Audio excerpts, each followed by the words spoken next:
as to the action taken on the recommendations contained in the above report. Item number 2, माननीय वित्त मंत्री Nirmala Sitharaman ji.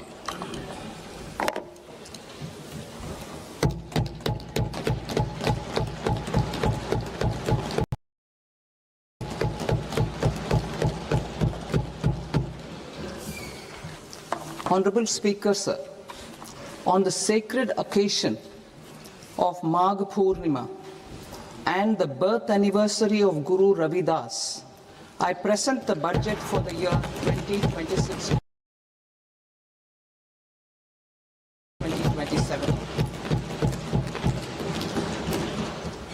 Since we assumed office 12 years ago, India's economic trajectory has been marked by stability, fiscal discipline, sustained growth, and moderate inflation.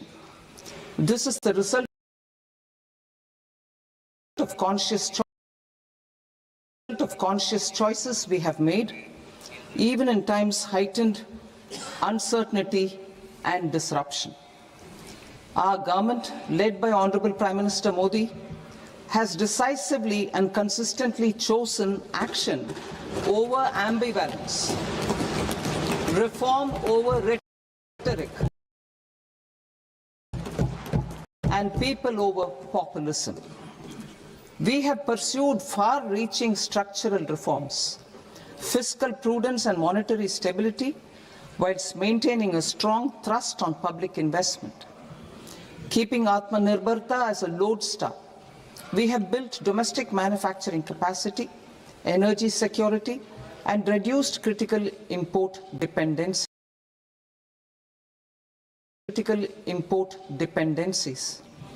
Simultaneously, we have ensured that citizens benefit from every action of the government, undertaking reforms to support employment generation, agricultural productivity, household purchasing power, and universal services to people. These measures have delivered a high growth rate of around 7% and helped us make substantial strides in poverty reduction and improvement in the lives of our people. Today, we face an external environment in which trade and multilateralism are imperiled and access to resources and supply chains are disrupted. New technologies are transforming production systems while sharply increasing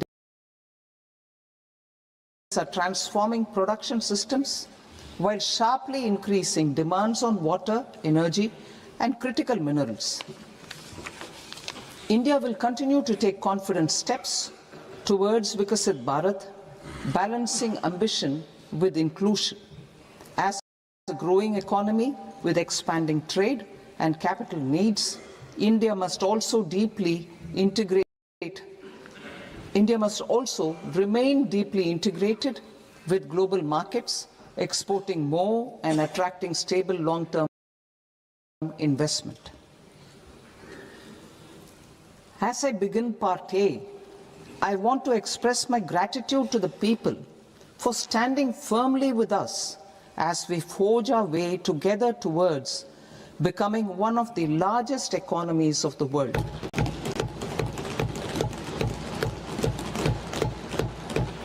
Our aim is to transform aspiration into achievement and potential into performance as we ensure that the dividends of growth reach every farmer, the scheduled caste, the scheduled tribes, the youth, the poor, and the women.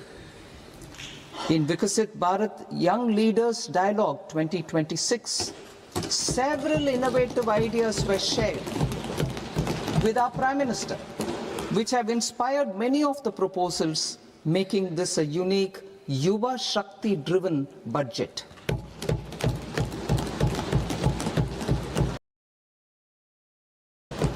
Our government's sankalp is to focus on our poor, underprivileged, and the disadvantaged. To deliver on this sankalp, And given that this is the first budget prepared in Kartavya Bhavan, we are inspired by three Kartavya. Our first Kartavya is to accelerate and sustain economic growth by enhancing productivity and competitiveness and building resilience to volatile global dynamics. Our second Kartavya is to fulfill aspirations of our people and build their capacity, making them strong partners in India's path to prosperity. Our third Kartavya, aligned with our vision of Sabka Saath, Sabka Vikas, is to ensure that every family, community, region, and sector has access to resources, amenities, and opportunities for meaningful participation. This threefold approach requires a supportive ecosystem. The first requirement is to sustain the momentum of structural reforms, continuous, adaptive, and forward-looking. Second, a robust and resilient financial sector is central to mobilizing savings, allocating capital efficiently, and managing risks. Third, cutting-edge technologies, including AI applications, can serve us as force multipliers for better governance. Reform Express.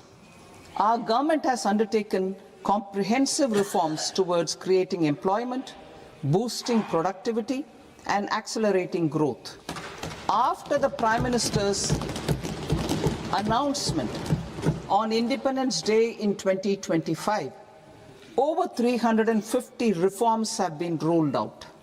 This includes GST simplification, notification of labor codes, and rationalization of mandatory quality control orders.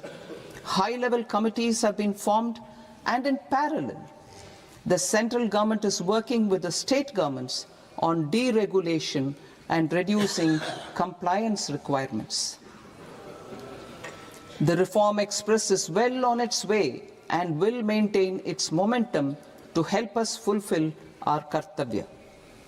I now move to specific proposals. Under our first Kartavya, to accelerate and sustain economic growth, I propose interventions in 6 areas. 1. Scaling up manufacturing in 7 strategic and frontier sectors. 2. Rejuvenating legacy industrial sectors. 3. Creating champion MSMEs. 4. Delivering a powerful push for infrastructure. 5. Ensuring long-term security and stability. And 6. Developing city economic regions. Scaling up of manufacturing in 7 strategic and frontier sectors. Biopharma Shakti, meaning biopharma strategy for health advancement through knowledge, technology, and innovation. India's disease burden is observed to be shifting towards non-communicable diseases like diabetes, cancer, and autoimmune disorders. Biologic medicines are key to longevity and quality of life at affordable costs. To develop India as a global biopharma manufacturing hub,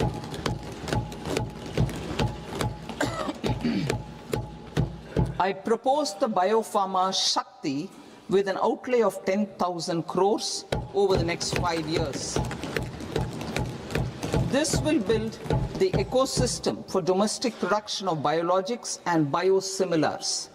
The strategy will include a biopharma-focused network with 3 new national institutes of pharmaceutical education and research, popularly known as NIPERs, and upgrading 7 existing ones.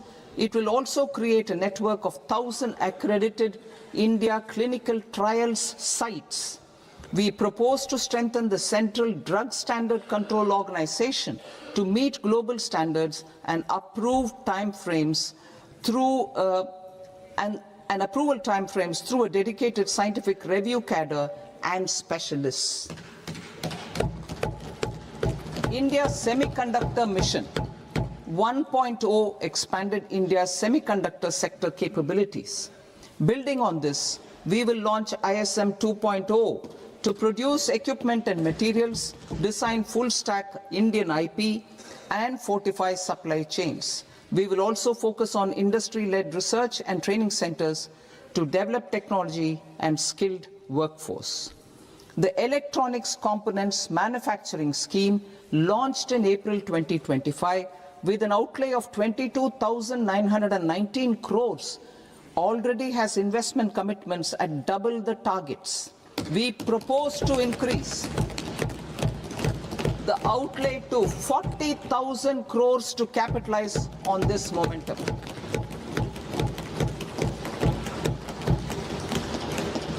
A scheme for rare earth permanent magnets was launched in 2025 November. We now propose to support the mineral-rich states of Odisha, Kerala, Andhra Pradesh, and Tamil Nadu to establish dedicated rare earth corridors to promote mining, processing, research, and manufacturing. To enhance domestic chemical production and reduce import dependency, we will launch a scheme to support states in establishing 3 dedicated chemical parks through challenge route on a cluster-based plug-and-play model. Strong capital goods.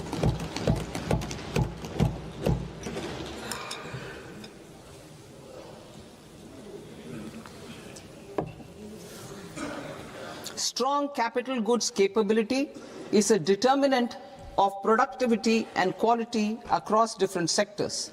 Towards building this capacity, I propose the following. High-tech tool rooms will be established by central public sector enterprises at 2 locations as digitally enabled automated service bureaus that locally design, test, and manufacture high-precision components at scale and at lower cost. 2. A scheme for enhancement of construction and infrastructure equipments will be introduced to strengthen domestic manufacturing of high value and technologically advanced CIE.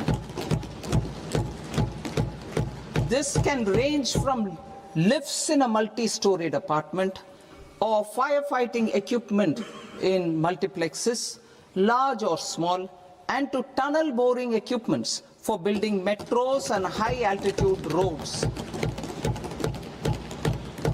I also propose a scheme for container manufacturing to create a globally competitive container manufacturing ecosystem with a budgetary allocation of 10,000 crores over a 5-year period.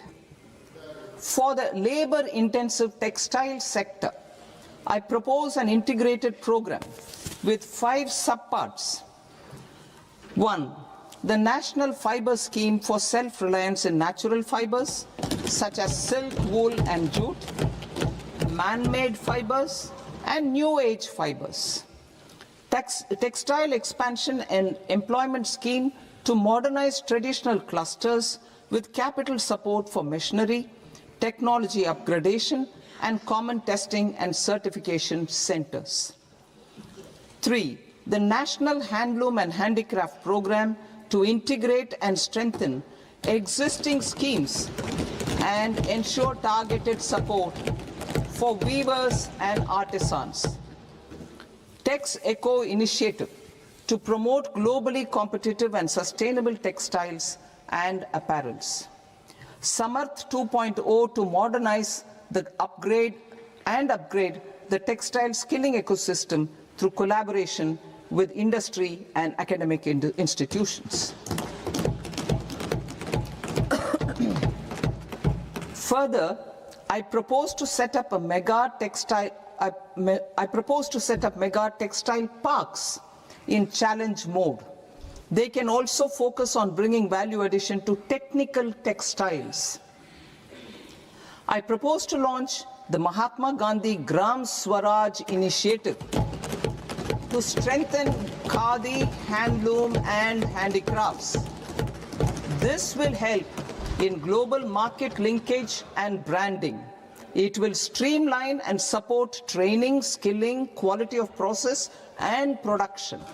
This will benefit our weavers, village industries, One District, One Product ODOP initiative and also our rural youth. India has the potential to emerge as a global hub for high quality, affordable sports goods.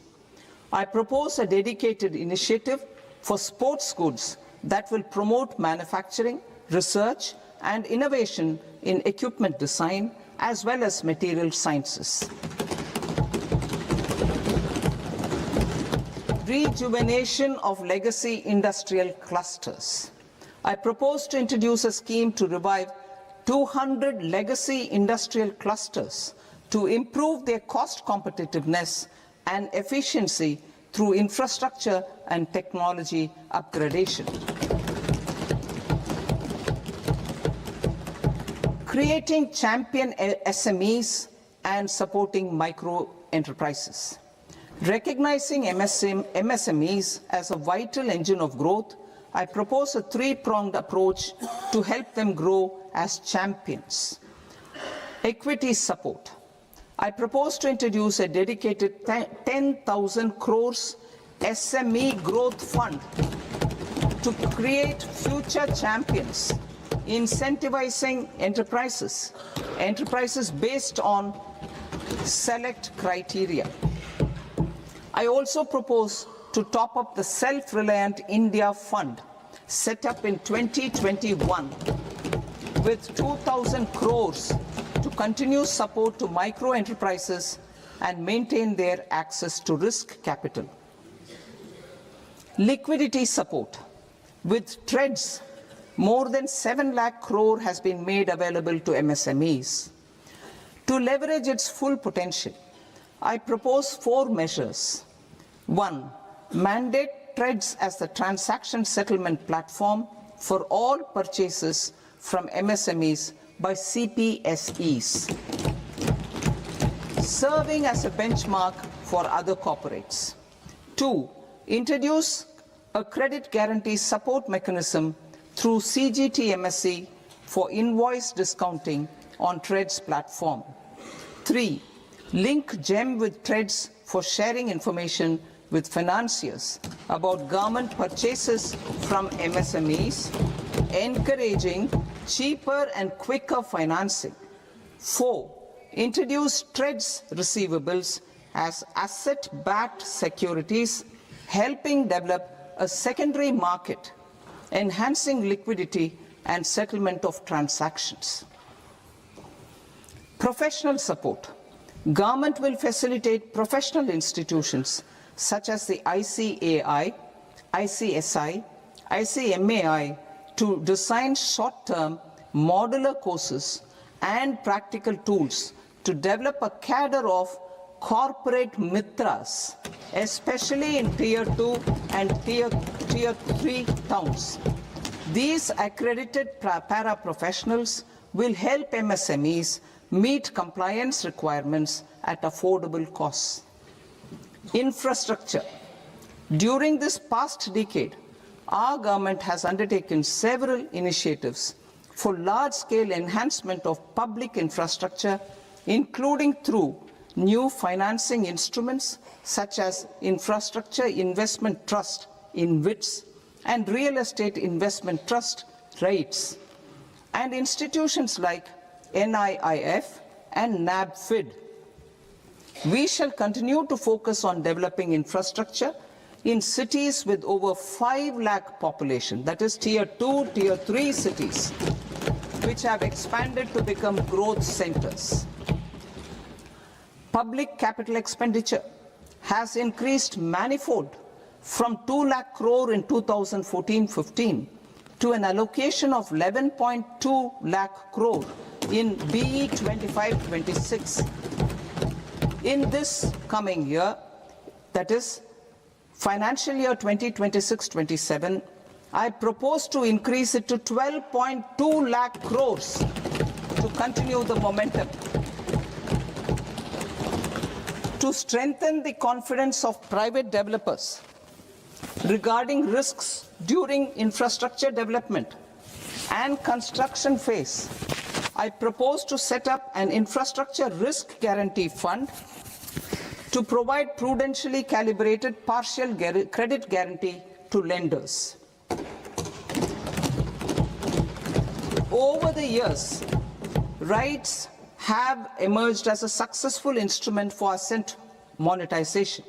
I propose to accelerate recycling of significant real estate assets of the CPSEs through the setting up of dedicated RITES.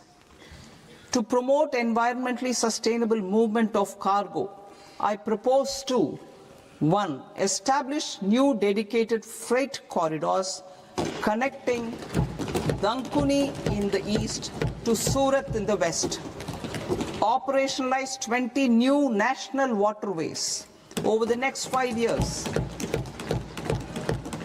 Starting with National Waterways 5 in Orissa to connect mineral-rich areas of Talcher and Angul and industrial centers like Kalinga Nagar to the ports of Paradeep and Dhamra. Training institutes will be set up as regional centers of excellence for development of required manpower for these waterways. This will benefit youth in the entire stretch of the waterways to train and acquire skills. Further, a ship repair ecosystem catering to inland waterways will also be set up at Varanasi and Patna. And C, launch a coastal cargo promotion scheme for incentivizing a modal shift from rail to road to increase the share of inland waterways and coastal shipping from 6% to 12% by 2047. To enhance last mile and remote connectivity and promote tourism, I propose to give incentives to indigenize manufacturing of seaplanes. A seaplane VGF scheme will be also introduced to provide support for operations. Carbon capture, utilization and storage. Aligning with the roadmap launched in December 2025, the carbon capture,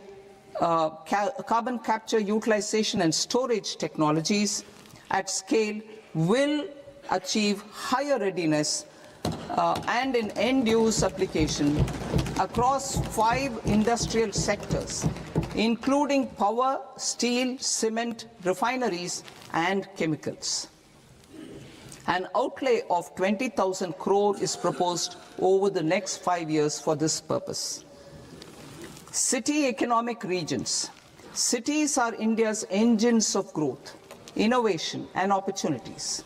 We shall now focus on Tier 2, Tier 3 cities, and even temple towns, which need modern infrastructure and basic amenities. This budget aims to further amplify the potential of cities to deliver the economic power of agglomerations by mapping city economic regions based on their specific growth drivers.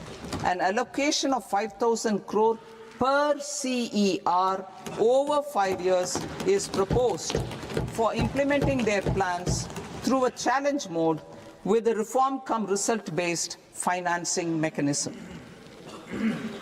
In order to promote environmentally sustainable passenger systems, we will develop 7 high-speed rail corridors between cities as growth connectors, namely Mumbai to Pune, Pune to Hyderabad, Hyderabad to Bengaluru, Hyderabad to Chennai, Chennai to Bengaluru, Delhi to Varanasi, Varanasi to Siliguri.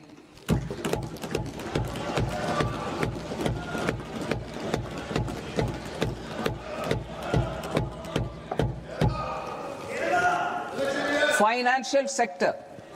The Indian banking sector today is characterized by strong balance sheet, historic highs in profitability, improved asset quality, and coverage exceeding 98% of villages in the country. At this juncture, we are well placed to futuristically evaluate the measures needed to continue on the path of reform-led growth of this sector. I propose setting up a high-level committee on banking for Vikasit Bharat. High-level committee on banking for Vikasit Bharat to comprehensively review the sector and align it with India's next phase of growth, while safeguarding financial stability, inclusion, and consumer protection. The vision for NBFCs for Vikasit Bharat has been outlined with clear targets for credit disbursement and technology adoption in order to achieve scale and improve efficiency in the public sector NBFCs. As a first step, it is proposed to restructure the Power Finance Corporation and Rural Electrification Corporation. I propose a comprehensive review of the foreign exchange management non-debt instruments rules to create a more contemporary, user-friendly framework for foreign investments consistent with India's evolving economic priorities. Corporate bond market. I propose to introduce a market-making framework with suitable access to funds and derivatives on corporate bond indices. I also propose to introduce total return swaps on corporate bonds. Municipal bonds. To encourage the issuance of municipal bonds of higher value by larger cities, I propose an incentive of 100 crore rupees for a single bond issuance. 100 crore rupees for a single bond issuance of more than 1,000 crore. The current scheme under Amrit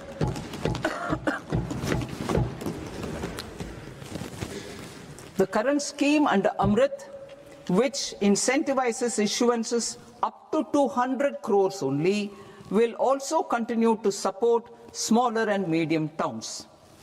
That will also continue to support the smaller and medium towns. Ease of doing business. Individual persons resident outside India, PROI, will be permitted to invest in equity instruments of listed Indian companies through the Portfolio Investment Scheme. It is also proposed to increase the investment limit for an individual PROI under the scheme from 5% to 10%, with an overall investment limit for all individual PROIs to 24% from the current 10%. Emerging technologies including AI. 21st century is technology-driven. Adoption of technology is for the benefit of all people. Farmers in the field, women in STEM, youth keen to upskill, and Divyangjan to access newer opportunities.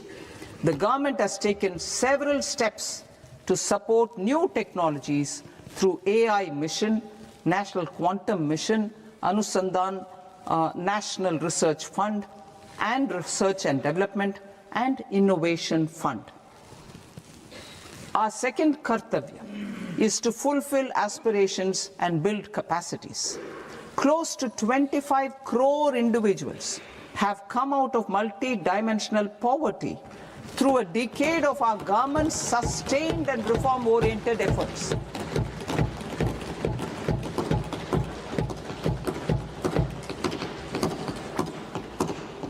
Our government has therefore decided to place a renewed emphasis on the service sector to provide a pathway to fulfilling aspirations of a youthful India with the following measures.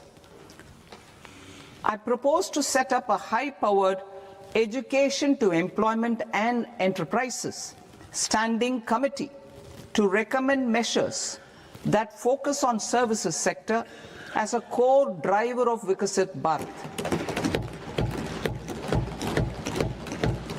This will make us a global leader in services with a 10% global share by 2047.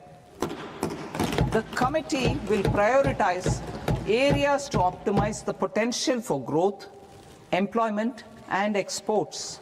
They will also assess the impact of emerging technologies, including AI, on jobs and skill requirements and propose measures thereof. To create a range of skilled career pathways, a new range of skilled career pathways for our youth, I propose interventions in the following sectors. Health. Existing institutions for allied health professionals will be upgraded and new AHP institutions established in private and government sectors. This will cover 10 selected disciplines, including optometry, radiology, anesthesia, OT technology, applied psychology and behavioral health, and add 1 lakh AHPs over the next 5 years. A strong care system covering geriatric and allied care services will be built. A variety of NSQF aligned programs will be developed to train multi-skilled caregivers, combining core care and allied skills such as wellness, yoga, and operation of medical assistive devices. In the coming year, 1.5 lakh caregivers will be trained.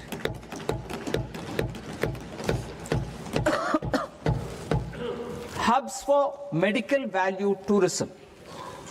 To promote India as a hub for medical tourism services, I propose to launch a scheme to support states in establishing 5 regional medical hubs in partnership with the private sector. These hubs will serve as integrated healthcare complexes that combine medical, educational, and research facilities. They will have Ayush centers, medical value tourism facilitation centers, and infrastructure for diagnostics, post-care, and rehabilitation. These hubs will provide diverse opportunities, job opportunities for health professionals, including doctors and AHPs. Ancient Indian yoga, already respected in several parts of the world, was given a mass global recognition when Honorable Prime Minister took it to the UN. Post-COVID, Ayurveda gained a similar global acceptance and recognition. Exporting quality Ayurveda products helps farmers who grow the herbs and youth who process the products. To meet growing global demand, a few more steps are being taken. I propose to 1. Set up 3 new All India Institutes of Ayurveda. 2. Upgrade Ayush pharmacies and drug testing labs for higher standards of certification ecosystem and make available more skilled personnel. 3. Upgrade the WHO Global Traditional Medicine Center in Jamnagar to bolster evidence-based research, training, and awareness for traditional medicine. Animal husbandry. Livestock contributes to close to 16% of farm income, including of poor and marginal households. To scale up availability of veterinary professionals by more than 20,000, I propose to roll out a loan-linked capital subsidy support scheme for establishment of veterinary and para-veterinary colleges, veterinary hospitals, diagnostic laboratories, and breeding facilities in private sector. Collaboration between Indian and foreign institutions will also be facilitated. Orange economy. India's animation, visual effects, gaming and comics sector, AVGC sector, is a growing industry projected to require 2 million professionals by 2030. I propose to support the Indian Institute of Creative Technologies, Mumbai, in setting up AVGC content creator labs in 15,000 secondary schools all over the country and 500 colleges. The Indian design industry is expanding rapidly, and yet there is a shortage of Indian designers. I propose to establish, through Challenge Route, a new National Institute of Design to boost design education and development in the eastern region of India. Education. Our government will support states through Challenge Route in creating 5 university townships in the vicinity of major industrial and logistics corridors. These planned academic zones will host multiple universities, colleges and research institutions, skill centers and residential complexes. In higher education, STEM institutions, prolonged hours of study and laboratory work pose some challenges for girl students. Through VGF, Viability Gap Funding and capital support, one girls' hostel will be established in every district.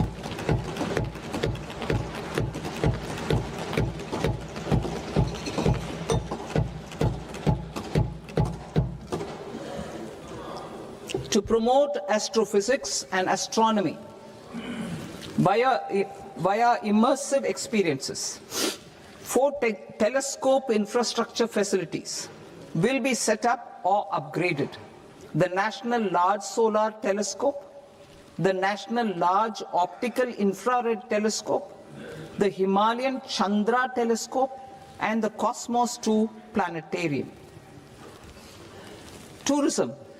The tourism sector has the potential to play a large role in the employment generation, forex earnings, and expanding the local economy.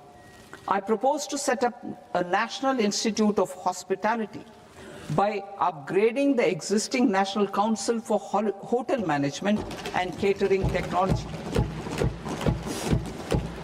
It will function as a bridge between academia, industry, and government.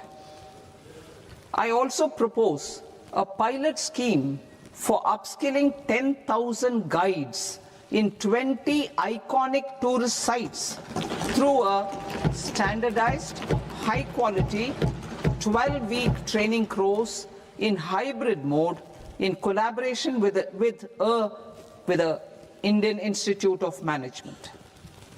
A national destination digital knowledge grid will be established to digitally document all places of significance, cultural, spiritual, and heritage. This initiative will create a new ecosystem of jobs for local researchers, historians, content creators, and technology partners. India has the potential and opportunity to offer world-class trekking and hiking experience. We will develop ecologically sustainable mountain trails in Himachal Pradesh, Uttarakhand, and Jammu Kashmir. Also in Araku Valley in the Eastern Ghats and Podigai Malai in the Western Ghats. Turtle trails along key nesting sites in the coastal areas of Odisha, Karnataka, and Kerala. And 3 bird watching trails along the Pulikat Lake in Andhra Pradesh, Tamil Nadu. It's on the border. Under the visionary leadership of Honorable Prime Minister, we established the International Big Cat Alliance in 2024. This year, India is hosting the first ever Global Big Cat Summit, where heads of governments and ministers from 95 range countries will deliberate on collective strategies for conservation. Heritage and culture tourism. I propose to develop 15 archaeological sites, including Lothal, Dolavira, Rakhigarhi, Adichanallur, Saranath, Hastinapur, and Leh Palace into vibrant experiential cultural destinations. Excavated landscapes will be open to the public through curated walkways. Immersive storytelling skills and technologies will be introduced to help conservation labs, interpretation centers, and guides. The sports sector provides multiple means of employment, skilling, and job opportunities. Taking forward the systematic nurturing of sports talent which is set in motion through the Khelo India program earlier, I propose to launch a Khelo India mission to transform the sports sector over the next decade. The mission will facilitate an integrated talent development pathway supported by training centers which are foundational, intermediate, and elite levels. B, systematic development of coaches and support staff. C, integration of sports science and technology. D, competitions and leagues to promote sports culture and provide platforms. And E, development of sports infrastructure for training and competition. Our third Kartavya aligns with our vision of Sabka Saath, Sabka Vikas towards Vikasit Bharat. This requires targeted efforts for 1. Increasing farmer incomes through productivity enhancement and entrepreneurship, with special attention to small and marginal farmers. B. Empowering Divyangjan through access to livelihood opportunities, training, and high-quality assistive devices. C. Empowering the vulnerable to access mental health and trauma care. D. Focus on the Purvodaya states and the Northeast region to accelerate development and employment opportunities. Fisheries. We will undertake initiatives for integrated development of 500 reservoirs and Amrit Sarovars. 2. Strengthen the fisheries value chain in coastal areas and enable market linkages involving startups and women-led groups together with fish farmer producer organizations. Animal husbandry. To provide quality employment opportunities in rural and peri-urban areas, we will support the animal husbandry sector in entrepreneurship development through A. A credit-linked subsidy program. B. Scaling up and modernization of livestock enterprises. C. Enhanced creation of livestock, dairy, and poultry. Enhanced creation of livestock, dairy, and poultry-focused integrated value chains. And D. Encourage creation of livestock farmer-producer organizations. High-value agriculture. To diversify farm outputs, increase productivity, enhance farmers' incomes, and create new employment opportunities, we will support high-value crops such as coconut, sandalwood, cocoa, cashew in the coastal areas, agar trees in northeast, and nuts such as almonds, walnuts, and pine nuts in our hilly regions. All of them will be supported. India is the world's largest producer of coconuts. About 30 million people, including nearly 10 million farmers, depend on coconuts for their livelihood. To further enhance competitiveness in coconut production, I propose a coconut promotion scheme to increase production and enhance productivity through various interventions, including replacing and non-productive trees with new saplings or plants or varieties in major coconut growing states. A dedicated program is proposed for Indian cashew and cocoa to make India self-reliant in raw cashew and coconut production and processing, enhance export competitiveness, and transform Indian cashew and Indian cocoa into premium global brands by 2030. Sandalwood. Sandalwood is closely linked to India's social and cultural heritage. Our government will partner with state governments to promote focused cultivation and post-harvest processing to restore the glory of the Indian sandalwood ecosystem, to rejuvenate old, low-yielding orchards and expand high-density cultivation of walnuts, almonds, and pine nuts. We will support a dedicated program to enhance farmer incomes and in bringing value addition by engaging youth. Bharat Vistar, that is virtually integrated system to access agricultural resources.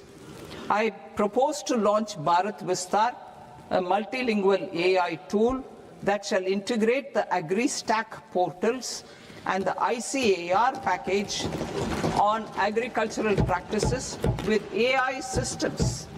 This will enhance farm productivity, enable better decisions for farmers, and reduce risk by providing customized advisory support. She Marts for rural women-led enterprises. Building on the success of Lakpati Didi program, I propose to help women take the next step from credit-linked livelihoods to being owners of enterprises. Self-help entrepreneur, She Marts will be set up as community-owned retail outlets within the cluster-level federations through enhanced and innovative financing instruments. Empowering Divyangjan. Divyangjan Kaushal Yojana. Information technology, AVGC sectors, hospitality and food and beverages sectors often offer task-oriented and process-driven roles which are suitable for Divyangjan. We will ensure dignified livelihood opportunities through industry-relevant and customized training specific to each Divyangjan group. Divyang Sahara Yojana. Timely access to high-quality assistive devices for all eligible Divyangjan is a fundamental need. I propose to 1. Support the Artificial Limbs Manufacturing Corporation of India, Alimco, to set up and to scale up production of assistive devices, invest in R&D and AI integration, strengthen PM Divyasha Kendras, and support setting up of assistive technology marts as modern retail style centers where Divyangjan and senior citizens can see, try and purchase assistive products. Reaffirming our commitment to mental health and trauma care. There are no national institutes for mental health care in North India. We will therefore set up a NIMHANS 2 and also upgrade national mental health institutes in Ranchi and in Tezpur as regional apex institutions. Emergencies expose families, particularly the poor and vulnerable, to unexpected expenditure. We will strengthen and increase these capacities by 50% in district hospitals by establishing emergency and trauma care centers.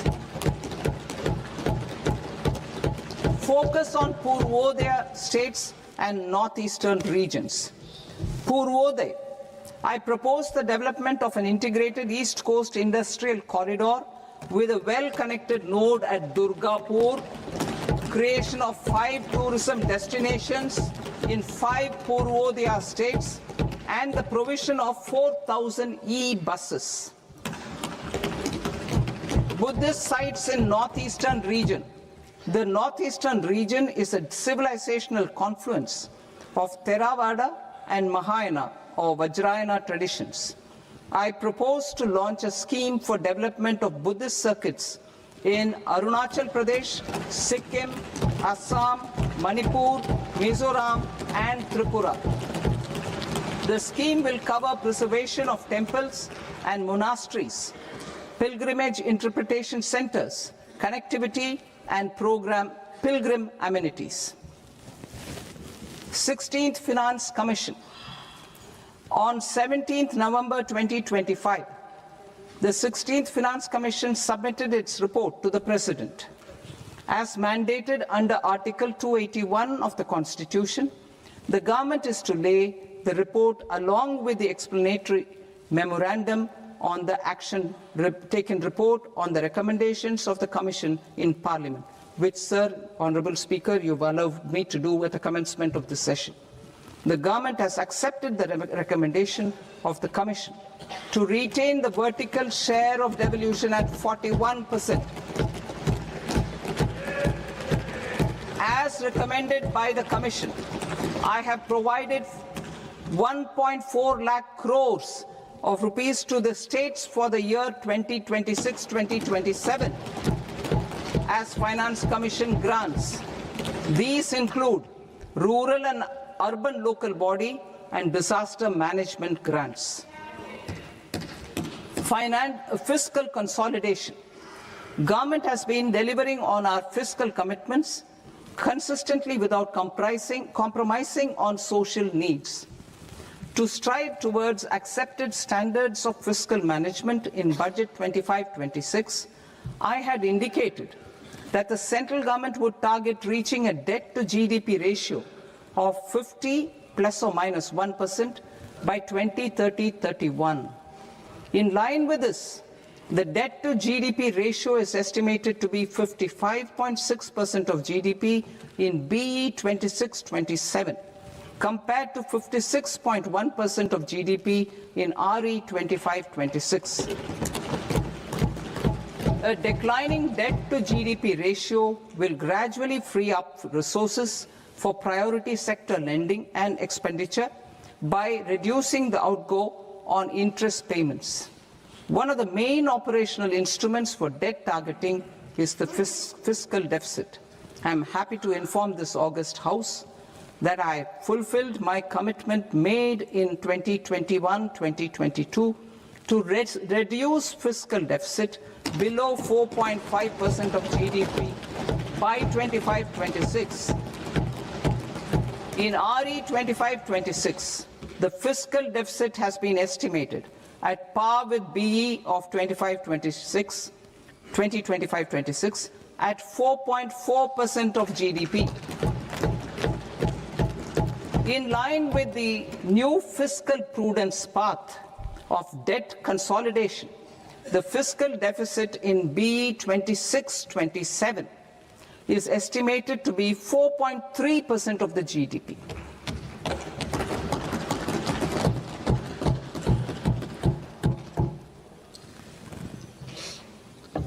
The revised estimates of the non-debt receipts are 34 lakh crore rupees, of which the centre's net tax receipts are 26.7 lakh crore.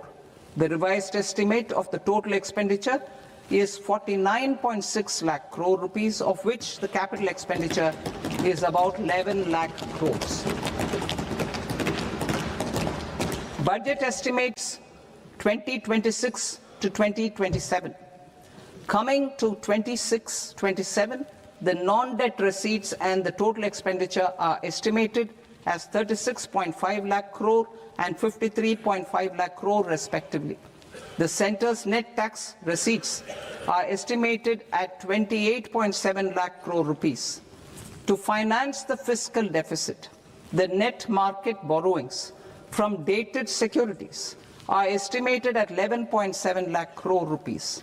The balance financing is expected to come from small savings and other sources. The gross market borrowings are estimated at 17.2 lakh crore rupees. I'll now move to Part B. Part B, direct taxes.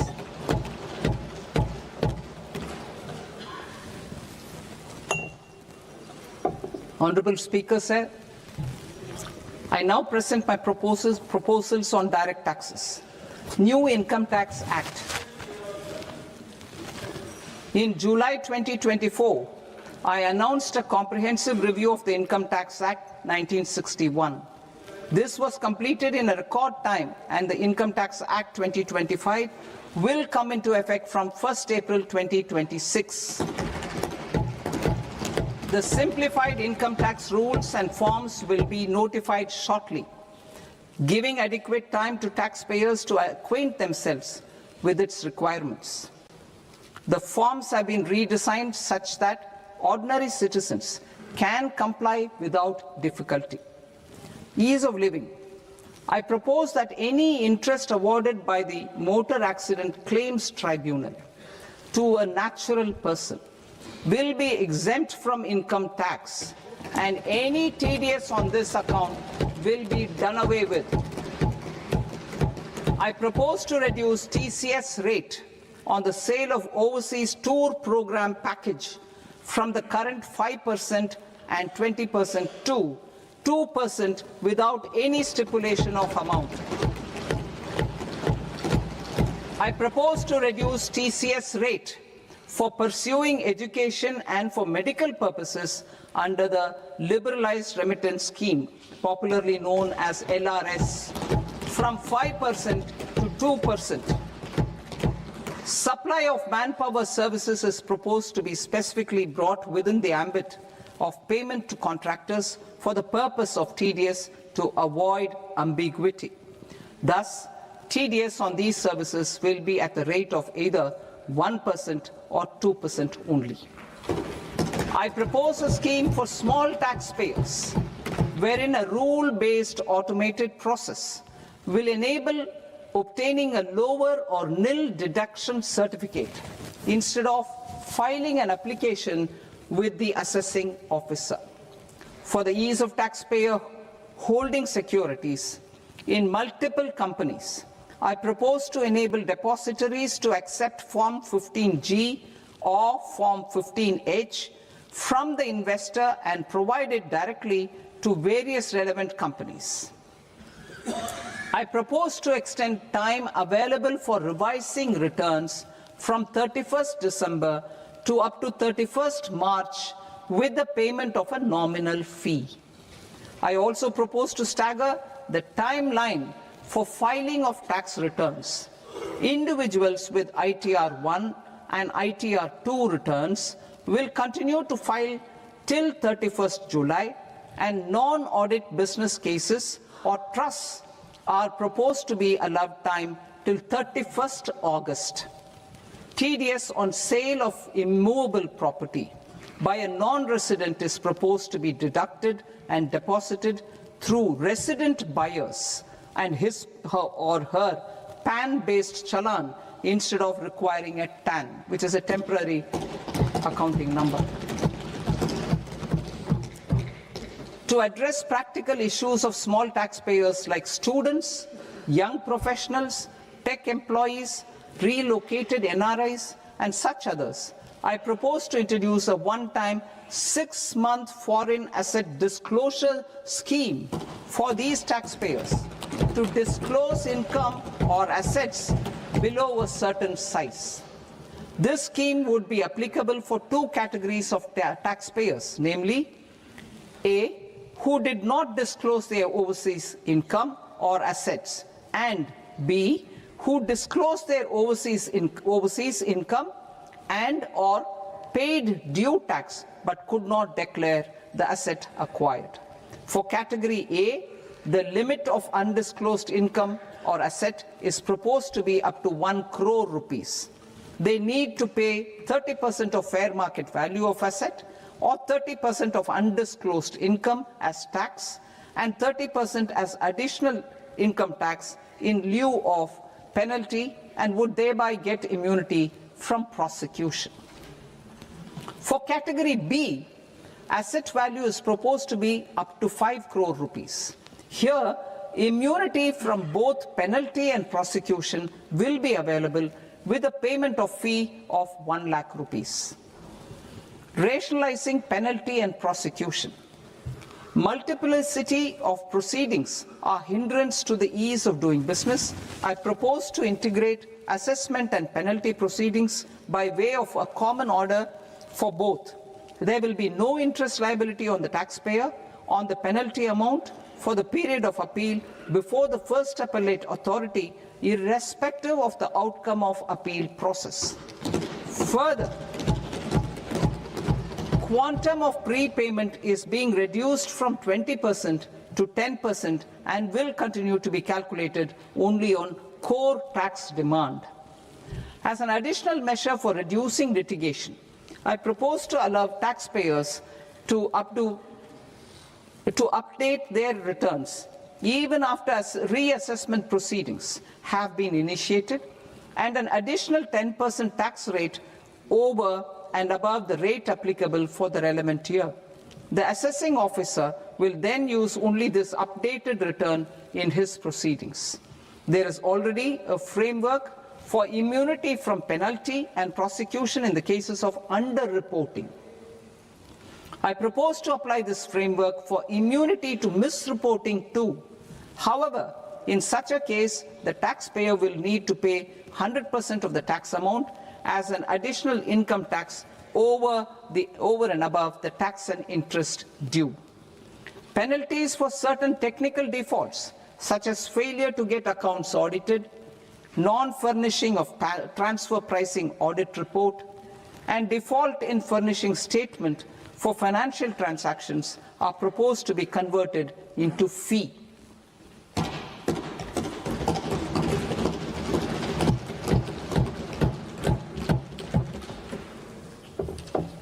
I propose to rationalize prosecution framework under Income Tax Act while maintaining a careful balance for deterrence in some serious offence. Non-production of books of account and documents and requirement of TDS payment where payment is made in kind are being decriminalized. Further, minor offences will attract fine only. The remaining prosecutions will be graded commensurate with the quantum of offence. They will entail only simple imprisonment with maximum imprisonment reduced to 2 years and power to courts to convert even those into fines. There is no penalty. There is no penalty presently for non-disclosure of non-immovable foreign assets with aggregate value less than 20 lakh rupees. I propose to also provide them with immunity from prosecution with retrospective effect from 1/10/2024.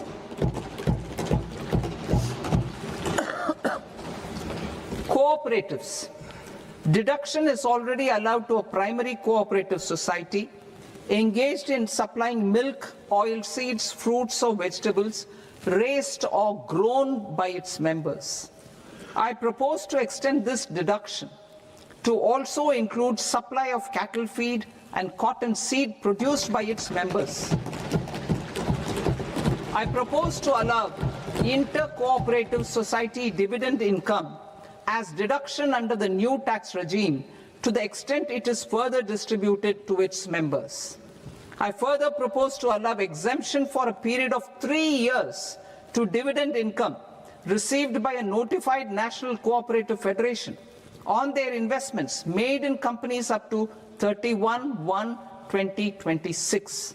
This exemption would be allowed only for dividends further distributed to its member cooperatives. Supporting IT sector as India's growth engine.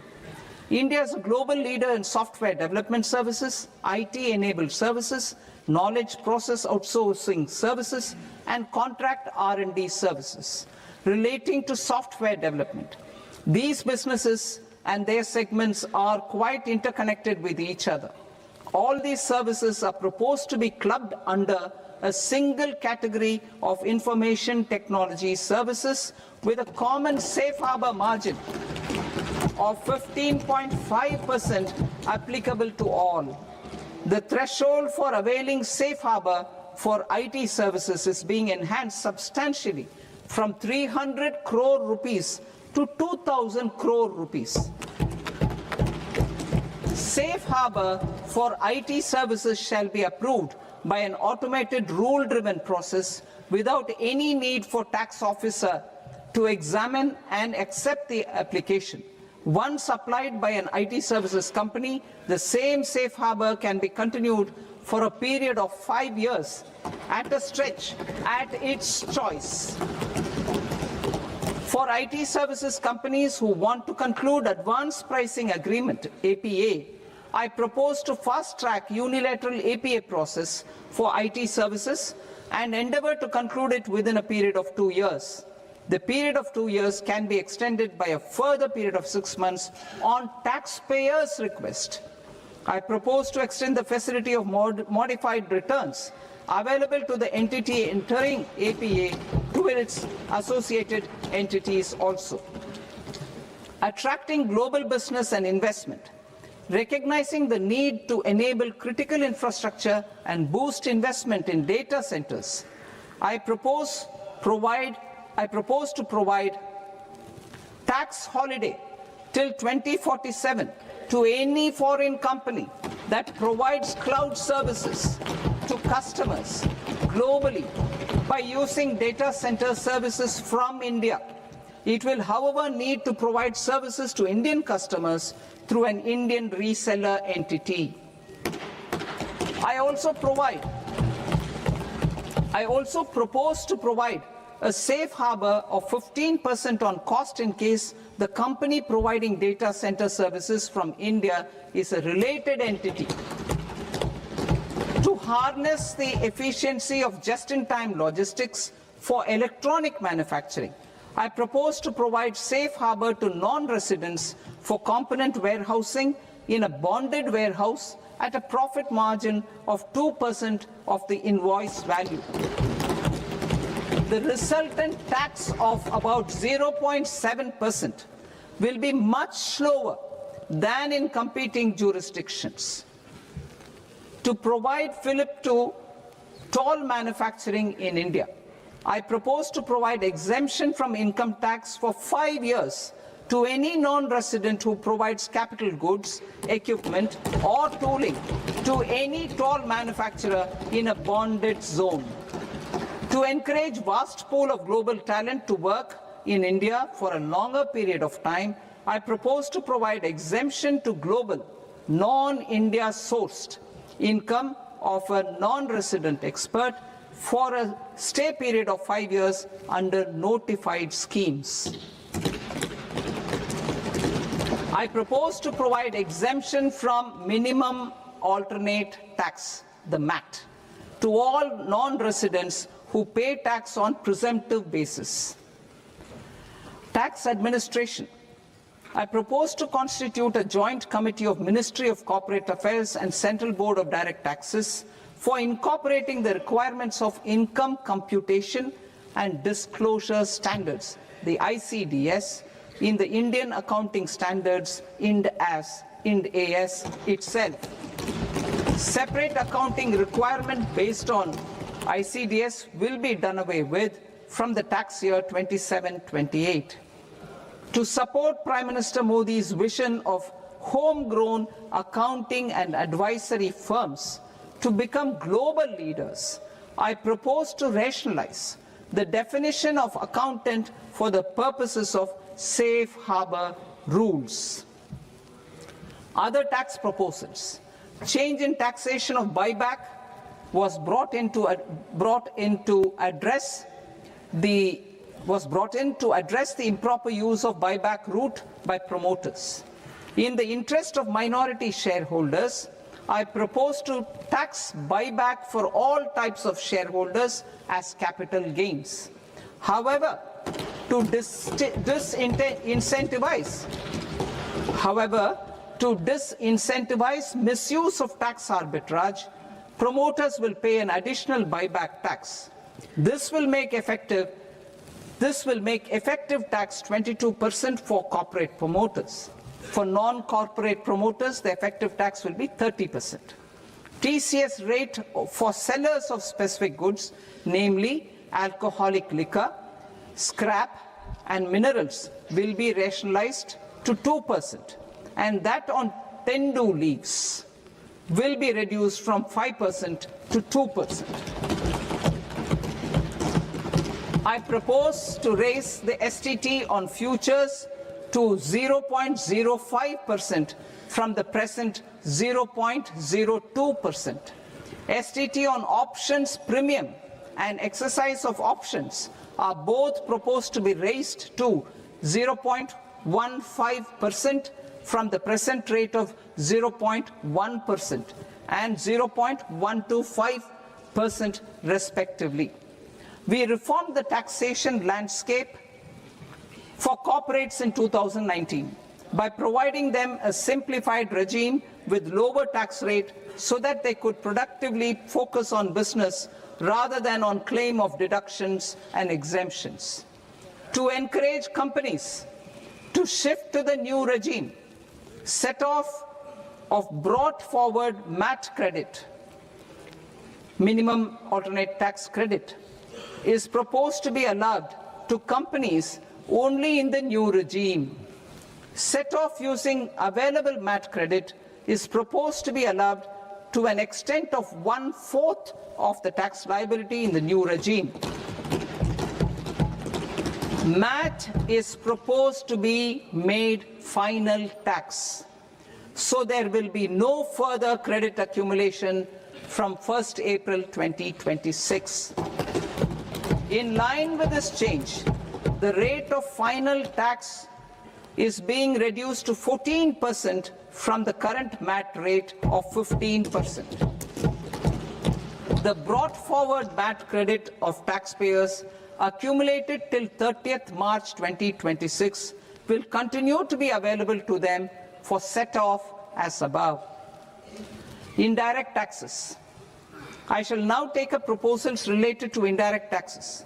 My proposals for customs and central excise aim to further simplify the tariff structure, support domestic manufacturing, promote export competitiveness, and correct inversion in duty. To continue weeding out long-continuing customs duty exemptions, I propose to remove certain exemptions on items which are being manufactured in India or where the imports are negligible. Similarly, to further simplify the process of ascertaining the rate of duty applicable on a particular item, I propose to incorporate certain effective rates in various customs notifications to the tariff schedule itself. I shall now take up sector-specific proposals. Promotion of exports of marine, leather, and textile products. I propose to increase the limit for duty-free imports of specified inputs used for processing seafoods for export from the current 1% to 3% of FOB value of the previous year's export turnover. I also propose to allow duty-free imports of specified inputs, which is currently available for exports of leather or synthetic footwear, to exports of shoe uppers as well.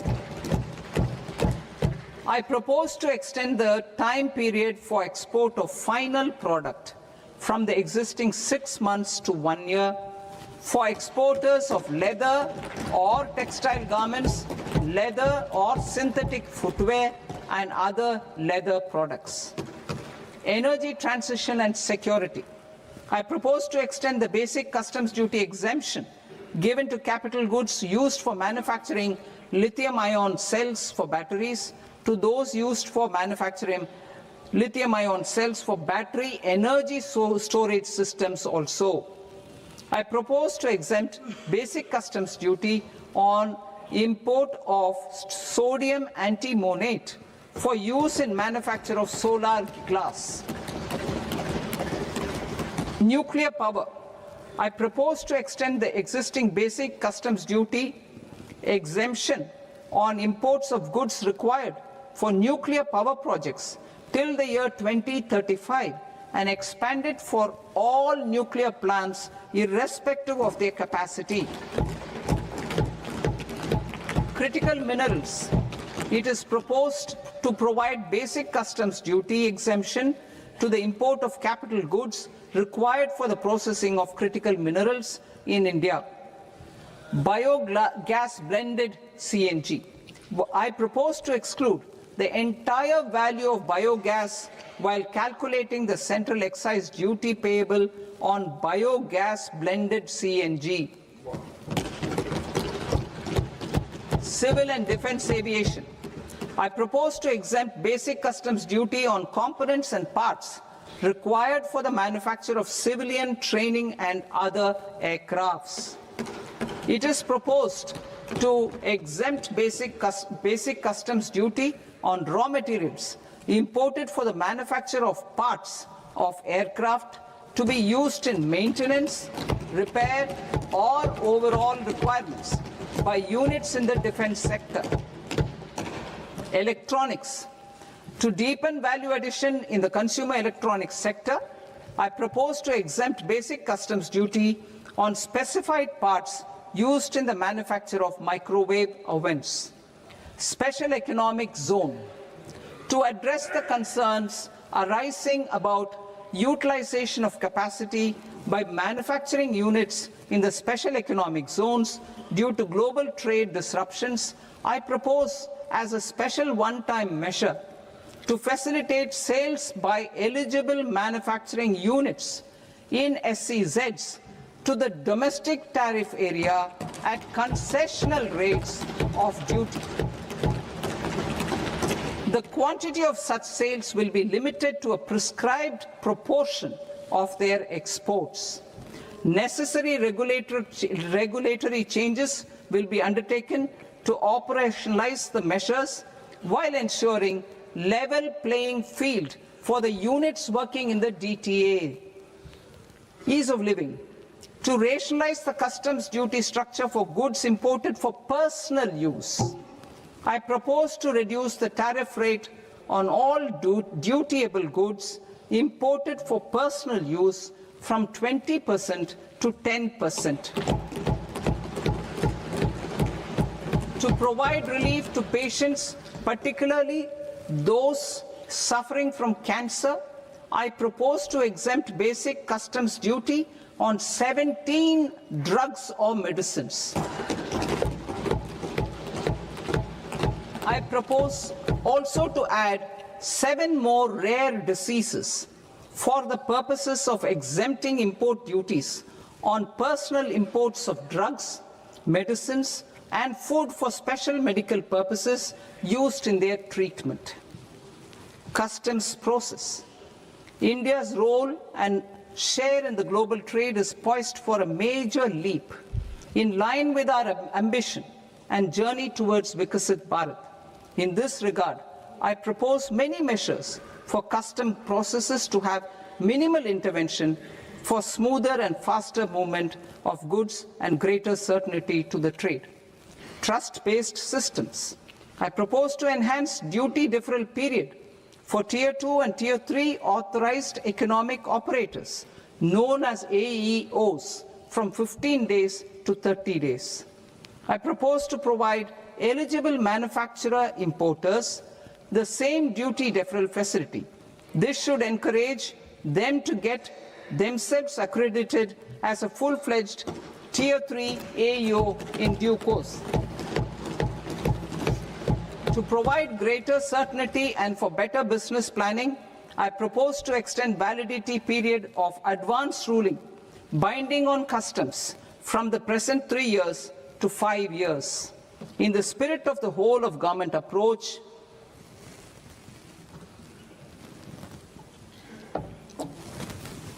Government agencies will be encouraged to leverage AEO accreditation for preferential treatment in clearing their cargo.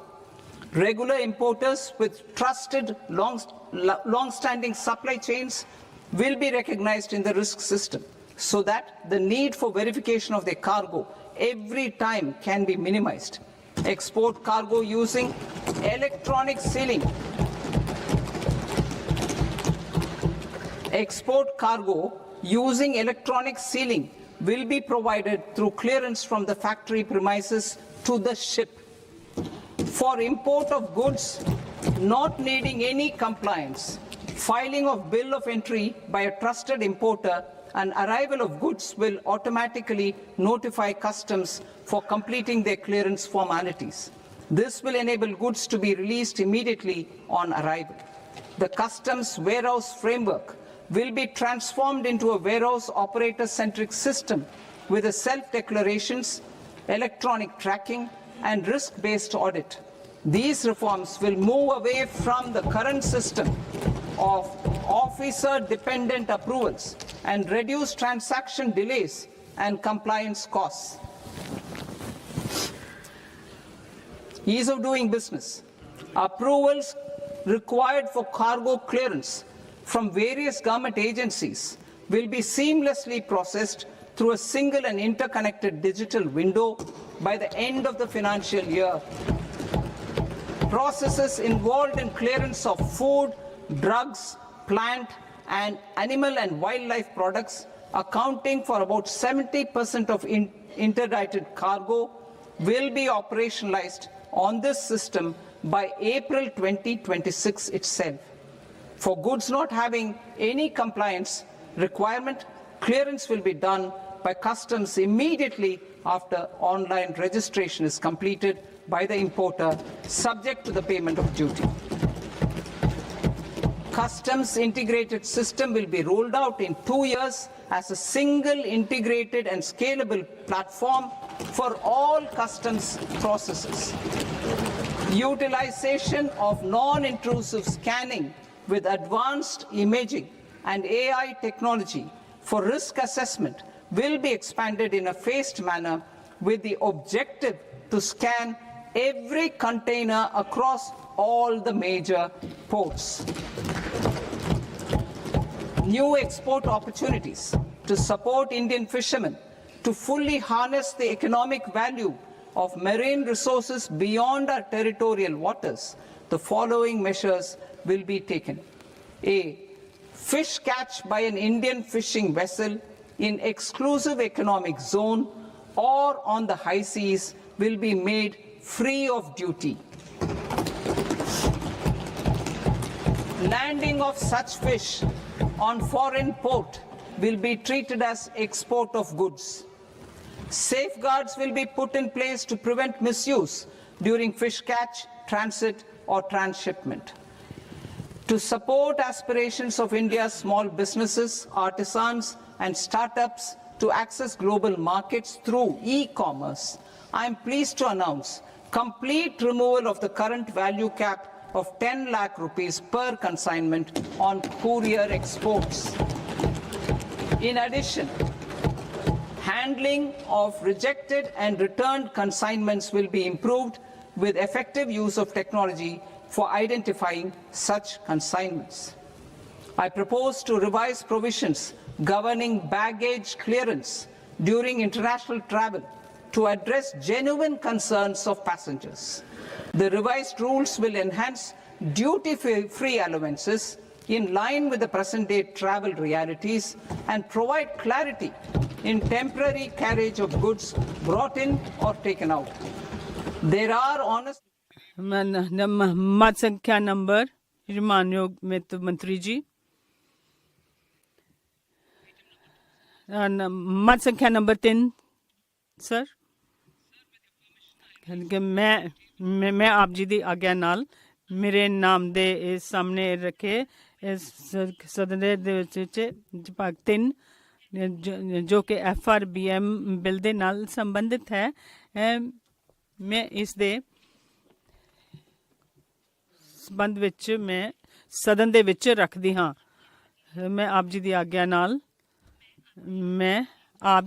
ਨਾਲ ਜੋ ਵਿੱਤੀ bill 2025-26 ਹੈ ਆਪ ਜੀ ਦੇ ਸਾਹਮਣੇ ਰੱਖਦੇ ਹਨ। ਜੇ ਇਸ ਨੂੰ ਅਰਜ਼ੀ ਦਿੱਤੀ ਜਾਏ, ਜੋ ਇਸ ਦੇ ਪੱਖ ਵਿੱਚ ਨੇ ਹਾਂ ਕਹਿਣ, ਜੋ ਵਿਰੋਧ ਵਿੱਚ ਨੇ ਮੈਂਬਰ ਨਾ ਕਹਿਣ। ਮੇਰੇ ਵਿਚਾਰ ਫੈਸਲਾ ਹਾਮਲਾਂ ਦੇ ਪੱਖ ਵਿੱਚ ਹੋਇਆ, ਹਾਮਲਾਂ ਦੇ ਪੱਖ ਵਿੱਚ ਹੋਇਆ।